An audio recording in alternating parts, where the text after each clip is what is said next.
반갑습니다. 복지코콕입니다. 강의를 하다 보면 요양보호 관련 제도와 서비스를 어려워하시는 분들이 많더라고요. 그래서 이번에는 제도와 서비스만을 중점으로 모아서 자주 나오는 문제들로 구성해 봤습니다. 하나의 문제를 완벽히 이해할 수 있도록 가능한 한 자세히 설명을 하며 문제들을 풀어보겠습니다. 1번 요양보호사가 실직했을 때 생활 안정에 필요한 급여를 제공하는 사회보험은 1번 노인장기 요양보험은 노인이라는 글자에서 알 수 있듯이 노인이나 노인성 질환으로 일상생활이 힘든 분들을 위한 보험이고요. 2번 산업재해보상보험 역시 산업, 즉 일을 하는 현장에서 재해를 입은 사람들을 위한 보험입니다. 3번 국민연금보험은 일정 조건이 갖춰지면 노령, 장애, 사망에 대해서 본인이나 그 가족들에게 지급하는 사회보험이고요. 4번 고용보험은 실업, 직업능력 개발 등과 관련이 있습니다. 실직해서 실업자가 되었을 때 직장을 새로 구하지 못하면 실업급여를 주어 구직활동을 하게 하고요. 변화하는 현대에서 새로운 직장을 얻을 수 있도록 직업능력을 개발하기 위한 사회보험 제도입니다. 정답이네요. 5번 국민건강보험은 국민의 질병과 그것을 예방하고 치료해주는 등 국민의 보건을 향상하기 위한 사회보험 제도입니다. 이렇게 사회보험과 관련된 문제에서는 질문 속에 답이 있다는 것을 잊지 말았으면 좋겠습니다. 2번 다음 사례에 해당하는 유엔의 노인복지 원칙은 노인은 개인의 선호와 변화된 능력에 따라 적응할 수 있는 환경에서 살아야 한다. 노인이 은퇴한 후 일자리 지원 교육 프로그램을 이수하고 소득을 얻을 수 있는 직장을 구하였다. 독참 보좌존, 노인의 5가지 원칙을 기억하셔야 되는데요. 독은 독립의 원칙, 참은 참여의 원칙, 보는 보호의 원칙, 자는 자아실현의 원칙, 조는 존엄의 원칙인데요. 이 모두 각각의 키워드를 알고 계셔야지만 이러한 문제들을 풀 수 있습니다. 독립의 원칙 키워드는 가정, 환경, 또 일자리, 교육과 같이 혼자서 살아갈 수 있는 여건, 즉 돈과 관련이 있고요.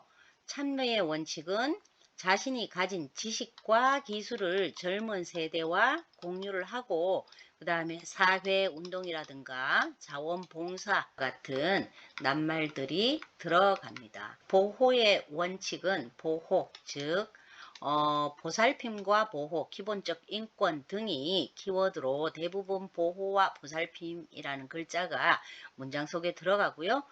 자아실현의 원칙은 잠재력의 완전한 개발, 그리고 여가 서비스와 같은 낱말들이 키워드입니다. 마지막으로 존엄의 원칙은 자유와 공정한 대우가 키워드가 되겠습니다. 공정한 대우. 개인의 선호와 환경이라는 말과 개인의 선호와 환경이라는 말과 소득, 일자리 같은 직장 등의 말이 있기 때문에 정답은 3번 독립의 원칙이 되겠습니다. 3번 전체 인구 대비 65세 이상 노인 국가가 20% 이상인 국가를 무엇이라고 하는가? 노인 인구 대비 국가를 묻는 질문에서는 딱 한 가지만 기억하시면 되는데요. 고령 14에서 20%가 그것입니다. 이 고령 사회를 중간에 두고요. 고령화 사회가 위에 오는데 고령화 사회는 화자가 될 화자입니다. 그래서 고령 사회가 되어 간다는 뜻으로 고령화 사회라고 부르고요. 이 고령화 사회에서 노인 인구는 7에서 14%이고요. 이 고령 사회가 초과 했을 때 이제 초고령 사회가 되는데 이것이 20% 이상인 국가입니다. 정답 4번 초고령 사회가 되겠습니다. 4번 학대받은 노인을 일정 기간 보호하며 숙식과 기본적인 의료비를 지원하는 기관은 학대받은 노인이라는 이야기가 나오면 학대 피해 노인 전용 쉼터를 생각하시면 되겠습니다. 정답 5번입니다. 5번 장기 요양 서비스 이용 절차 중 괄호 안에 들어갈 내용은 등급이 나와서 서비스를 이용하고자 할 때는 우선 서비스를 받고자 하는 기관에 연락을 하거나 찾아가죠. 그것이 바로 서비스 신청 접수입니다. 이렇게 접수를 받으면 기관에서는 집으로 찾아와서 방문 상담을 하는데요.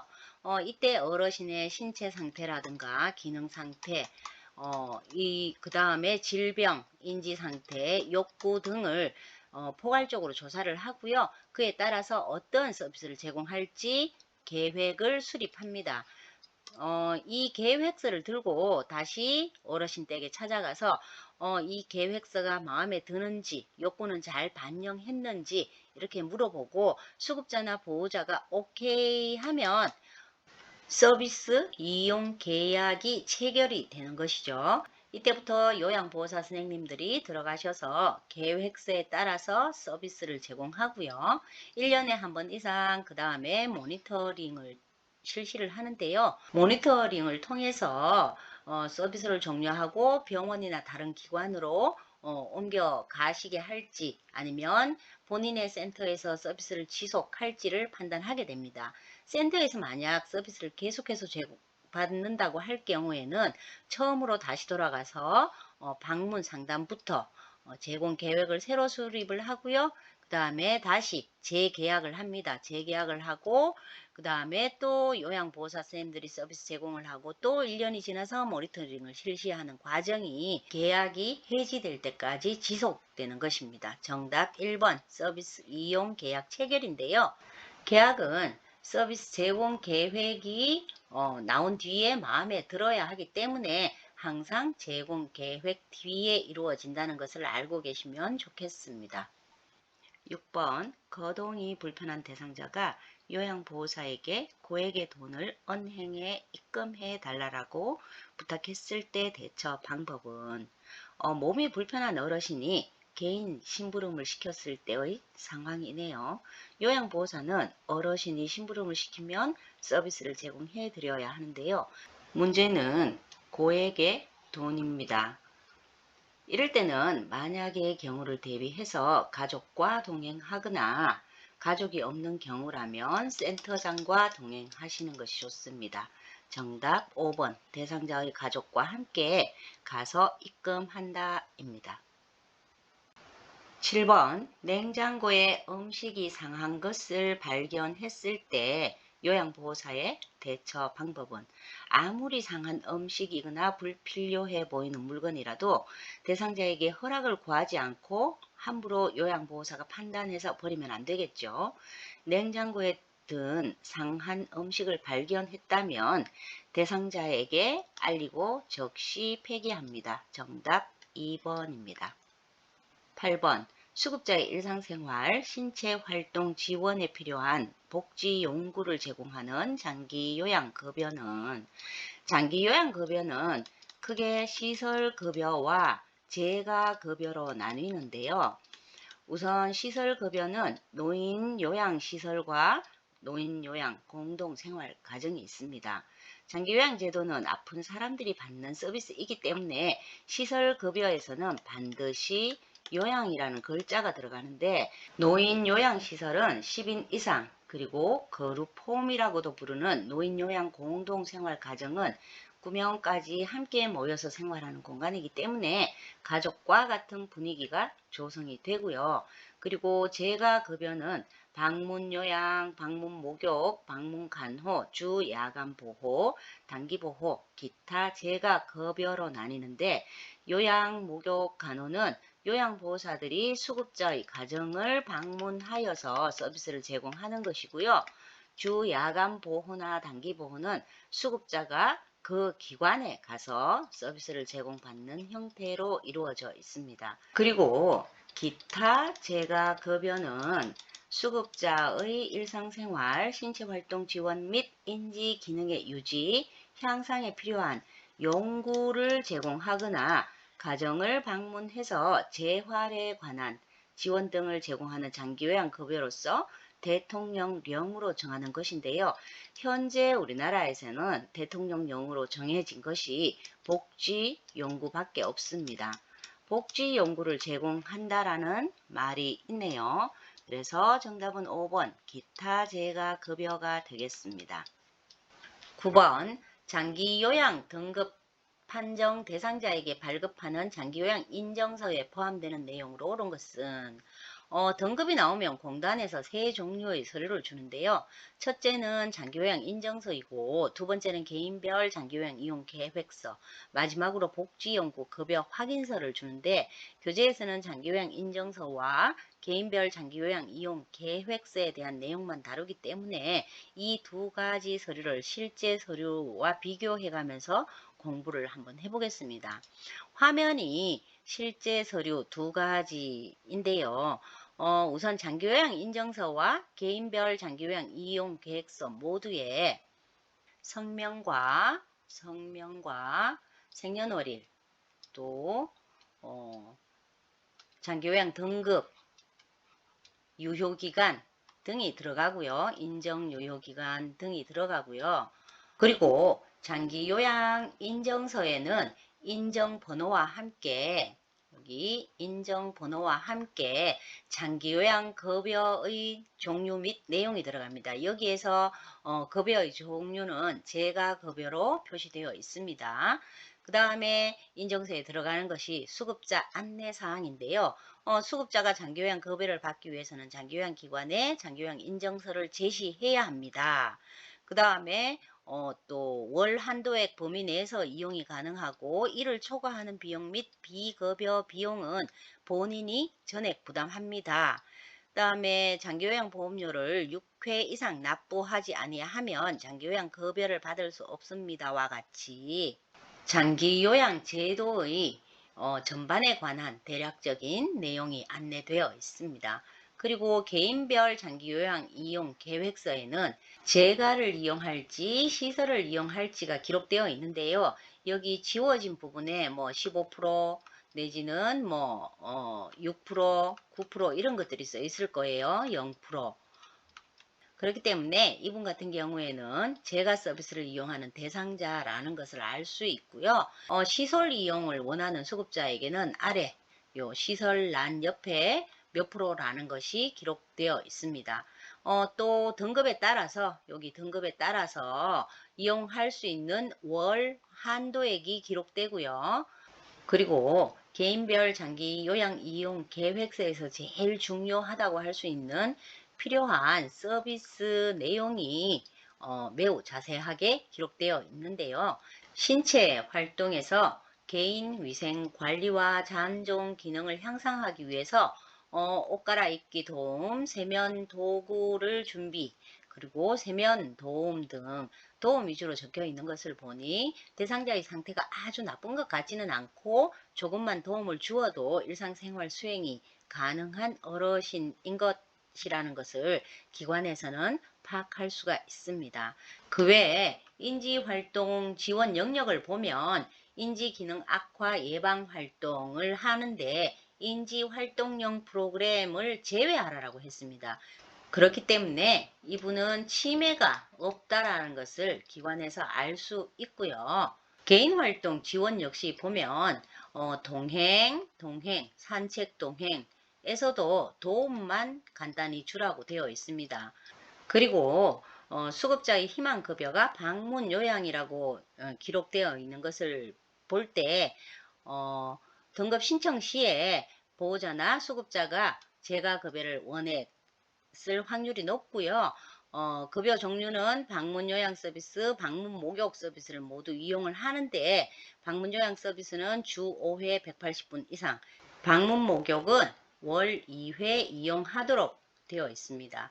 이 모두 방문 요양 주 5회 180분 이상 이용했을 때는 급여 비용이 이렇게 나오고 본인 부담금은 요거입니다. 또 목욕을 월 2회 하면 급여 비용이 이거이고 본인 부담금은 이거라서 합계 총 이렇게 나옵니다라고 안내를 하기 때문에 개인별 장기요양 이용 계획서는 기관에서는 수급자의 상태를 파악하는 데 도움이 되고요. 수급자는 장기요양 서비스에 대한 적절한 안내를 받게 되는 것입니다. 문제에서는 장기요양 인정서에 포함되는 내용을 물었기 때문에 1번 본인 부담금, 2번 장기요양 이용 계획, 4번 재가급여 한도액은 모두가 개인별 장기요양 이용 계획서에 있는 내용이고요. 3번 보호자의 기본 인적사항은 어디에도 없었죠. 두 서류 모두 수급자의 기본 인적사항이 들어갔기 때문에 틀린 답이 되겠습니다. 정답은 5번 장기요양 급여의 종류로 바로 이 내용입니다. 재가급여. 10번 다음 중 장기요양급여 대상자로 인정받을 수 있는 대상자는 급여 대상자의 인정 문제에서는 65세 이상과 또 일상생활 수행이 가능한지 아닌지만 아시면 됩니다. 65세 이상이면서 거동이 불편해서 일상생활 수행이 힘든 사람과 65세 미만이어도 노인성 질환이 있어서 일상생활 수행이 힘든 사람이 인정을 받을 수 있기 때문입니다. 1번 당뇨병을 앓고 있는 80세 남성. 80세 남성은 65세 이상이기는 하지만 당뇨병을 앓는다고 해서 거동이 불편한지 아닌지 내용이 없기 때문에 인정을 해주지 않고요. 뇌출혈로 쓰러져 병원에서 치료 중인 70세 여성. 뇌출혈은 노인성 질환이고 나이도 65세가 넘었지만 이분은 병원에 계시기 때문에 인정을 받지 못하고요. 기초생활보장수급자로 관절염이 있는 70세 남성 역시 65세가 넘었지만 일상생활 수행이 가능한지 아닌지 거동에 대한 언급이 없기 때문에 인정을 받지 못하고요. 4번 혈관성 치매로 거동이 불편한 다 나오네요. 나이는 65세 미만이지만 혈관성 치매는 노인성 질환이기 때문에 거동이 불편하여서 일상생활 수행이 힘들다는 것을 알 수 있습니다. 그러므로 이분 같은 경우에는 인정이 되겠네요. 5번 난청이 있고 일상생활이 가능한이라고 하네요. 아무리 연세가 많으셔도 일상생활 수행이 가능하기 때문에 안 되겠습니다. 11번 대상자를 하루 중 일정 시간 동안 장기요양기관이 보호하여 신체활동 지원 등을 제공하는 장기요양급여는 이라고 했습니다. 이 문제의 키워드는 하루 중 일정 시간이라는 말인데요. 아침 9시에 갔다가 오후 6시에 집으로 돌아오거나 오전 10시에 갔다가 오후 3시에 돌아오거나 수급자의 사정에 따라서 기관을 이용하는 경우죠. 바로 3번 주 야간 보호 센터입니다. 이 문제는 이 단기 보호와 반드시 구별을 하셔야 하는데요. 단기 보호는 일정 기간이라는 말이 들어갑니다. 12번 등급 판정 후 대상자가 요양시설 및 재가시설의 장기요양 서비스를 신청할 때 기관에 제출하는 것은 조금 전에 풀어본 문제네요. 서비스를 신청할 때는 수급자 안내사항에 따라서 장기요양 인정서를 제출해야 됩니다. 위에서 봤던 문제죠. 서비스를 신청할 때는 수급자 안내사항에 따라서 장기요양 인정서를 제시해야 합니다. 정답 4번 장기요양 인정서가 되겠습니다.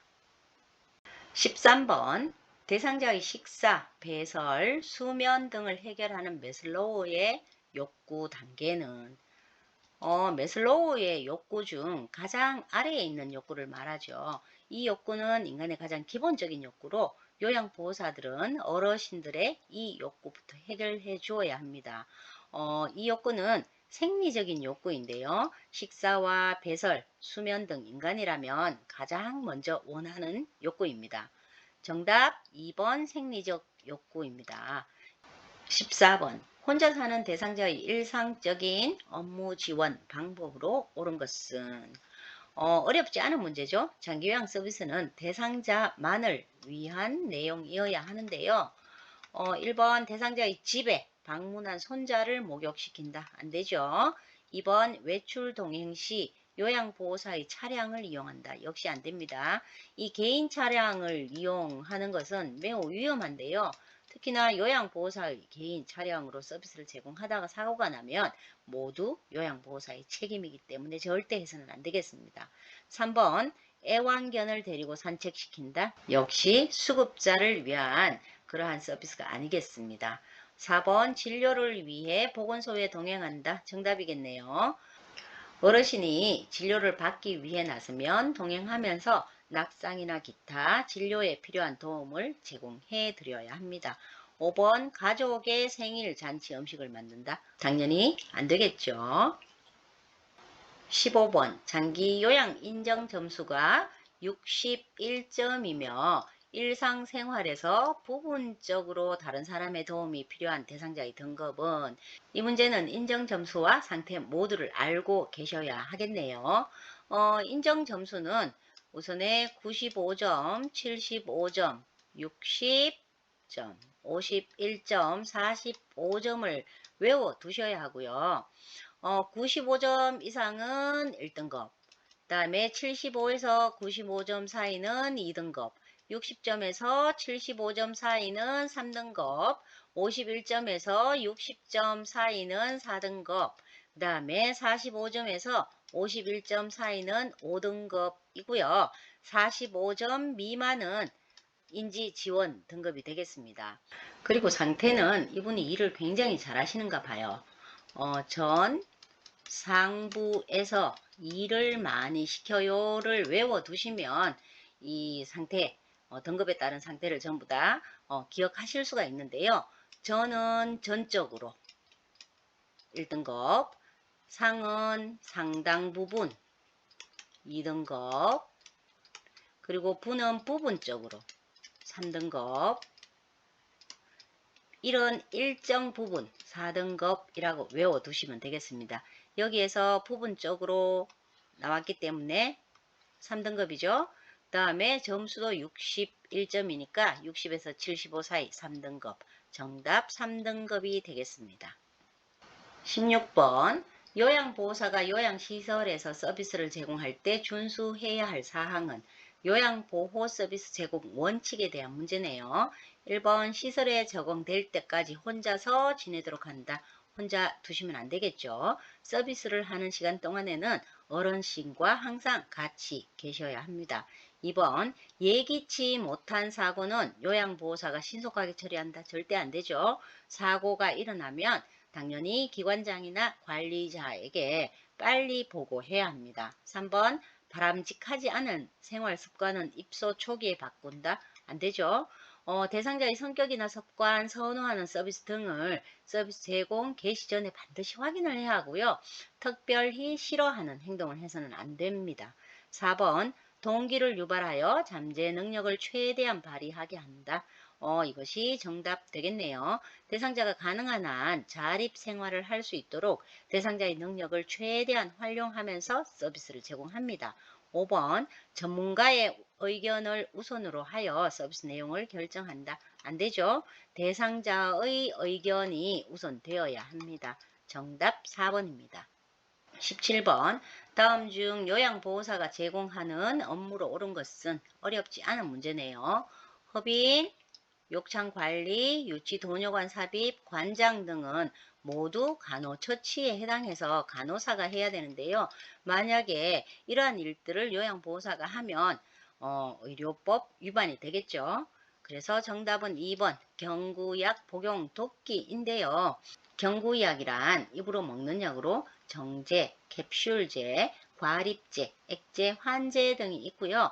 외용제는 먹지 않고 바르거나 붙이는 연고 그리고 파스 등을 말합니다. 요양보호사는 경구약 복용 도움도 제공을 해야 하고요. 외용약을 발라드리기도 해야 합니다. 18번 방문 목욕 서비스를 하는데 대상자가 집 안 청소를 요구할 때 대처 방법은 요양보호사들은 수급자나 보호자가 오케이 사인을 한 급여 제공